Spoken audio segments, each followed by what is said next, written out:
In the first scene of the film, a man awakens in a cube-shaped room. The ceiling, walls, and there are 6 doors present, and the walls and floor have luminous lines on them. After regaining his bearings, the man unlocks 2 doors and discovers identical chambers with distinct hues. He opens a 3rd door out of curiosity and goes inside. But as soon as he does, big cubes are cut out of him. His body disintegrates, and we witness a contraption with intertwined cables chopping him up into bits. It folds up effortlessly and vanishes. Another man walks boldly into a room. His name is Quentin. He discovers a man named Worth seeks to get him from his coma. Unexpectedly, a door opens, and a woman enters carefully. Holloway, as she goes by, knows that Quentin is just as stuck as she is. They soon hear Levin, a girl, screaming from the adjacent room. She is brought into their room by Quentin, who then unintentionally breaks her glasses. At that moment, the scene becomes even more mysterious as an elderly man named Ren comes in through the upstairs entrance. It is discovered that not one of them have no idea how they got there, where they are, or why they are there. But Quentin is conscious of the presence of traps in the rooms given that he nearly had his head severed earlier. The 5 resolve to stay together and look for a way out at that point. Ren sets the example, showing how to throw a boot into a room and hold on to the laces to see if anything triggers in order to check for traps. He tosses a shoe inside, and the place erupts in flames. Then he quickly gets the shoe back and lets everyone know that the room has motion detectors in it. He cautions against going inside. It sets off the detectors, which causes deadly burns. Through hurling shoes into various rooms, they are able to tell between dangerous and safe locations. While waiting, Holloway explores several theories on who could have made the cube. Her 2 main hypotheses are aliens or the government. Once some time has passed, the group starts to hear odd sounds coming from outside that sound like the rumble of a big lift. Holloway tells herself that help will undoubtedly arrive to save them. By contrast, Quentin and Ren propose going straight forward since they think there has to be a way out. Levin gets overwhelmed by everything around her and starts to get anxious. She is afraid that they will all perish in this cube. However, Quentin reassures her that they will undoubtedly leave this place. Ren then advises them to proceed straight ahead till they cross the finish line because standing still won't help. The others concur, and they begin moving through the rooms in that order. After tossing his sneaker into the adjoining room once more, Ren takes the group inside one by one after determining it is safe to do so. They discover a set of numbers on the hatchways connecting each room as they proceed. Holloway surmises that there have to be thousands of rooms after realizing this. They can only live for 3 days, she continues, because they don't have access to food or water. Ren responds by advising sucking on a button from his shirt to increase salivation and ward against thirst. Everyone gets their buttons out and starts sucking on them after taking his lead. The group keeps using the boot tactic and advances as the hours go by. When Ren throws another boot into a room at one point, he discovers nothing concerning. But after noticing the dry air, he surmises that the chamber most likely features an electrochemical sensor. It is possible that this sensor picks up skin-emitted hydrogen sulfide. The elderly man then reveals to Quentin that Ren is a French escape artist who has successfully escaped from more than 7 big prisons as a result of Quentin's curiosity in his experience. A short while later, he leaps into a chamber that has been tested with a boot, only to get acid sprayed in his face. He is swiftly pulled back by the others, but it's too late. Ren's face and head are corroded by the acid, resulting in a painful demise. Following this encounter, the group determines that their acquaintance must have overlooked an electrochemical sensor in the room. Thus, they must devise a more efficient method of checking the rooms for traps. Quentin asks everyone what they do for a living as he goes around. He identifies himself as a police officer right away. Holloway then identifies herself as a doctor, while Worth says he works in an office but doesn't elaborate. When Levin's turn comes around, all she says is that she hangs out with her buddies. Quentin thinks it's not a coincidence that they're all in the cube for a reason. He questions why Holloway has lost all of her jewelry while Levin still has her glasses. While the group is still debating, Levin abruptly admits that she is proficient in arithmetic. The others then urge her to figure out the cube's coding, thinking it's a puzzle of some sort. Levin discovers in the following scene that rooms bearing specific numbers are hazardous, particularly if the number is a prime number. She provides evidence for her theory by pointing out that the chamber where the acid attack on Ren occurred had the prime number 149 written on it. Using the same approach, she determines that the following chamber must be secure because none of the numbers are prime. The other members of the group commend her for her ingenuity. Then, without incident, Levin leaps into the chamber to make sure it is secure. The group uses prime numbers as a guide and keeps on for several hours. Quentin flirtatiously makes eye contact with Levin throughout this period. He discloses a little about his personal life, saying he is divorced and has 3 kids. The group eventually finds chambers where each door has a prime number, indicating that traps are waiting for them. After that, Quentin explores the ceiling-mounted door. Kazan suddenly plummets from above.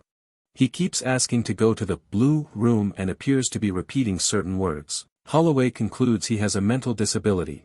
In the meantime, Levin is perplexed as to how he has survived up to this point.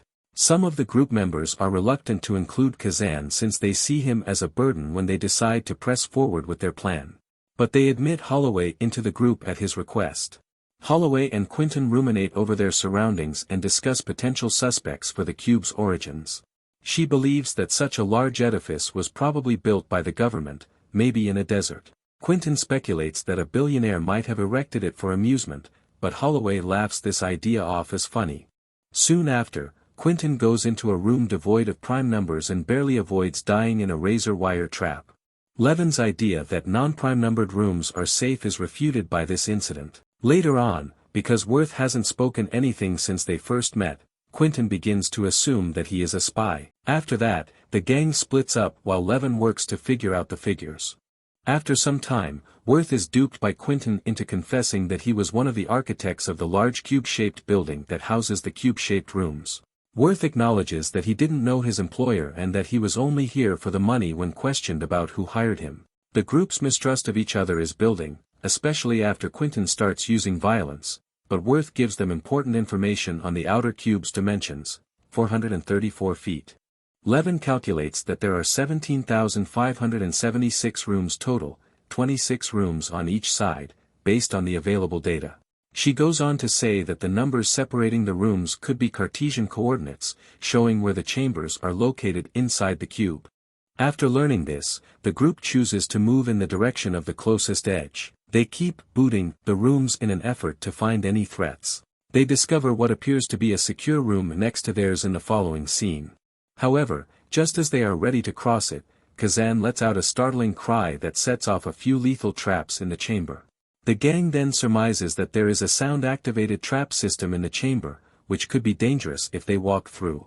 Quentin advises leaving Kazan behind since his uncontrollable outburst would prevent him from making it through. Holloway, though, is adamant that they include him and even offers to show Kazan around the room. After some time, everyone makes it through without incident, but Kazan unintentionally sets off the trap by making noise when it's Quentin's turn. Quentin almost escapes death as a result of this. He attacks Kazan out of wrath, but Holloway intervenes just in time to stop him. Then, Quentin gets angry with her, which leads to a furious dispute between them. Holloway suggests that he may have preferred younger girls, which could be the reason behind his wife's departure.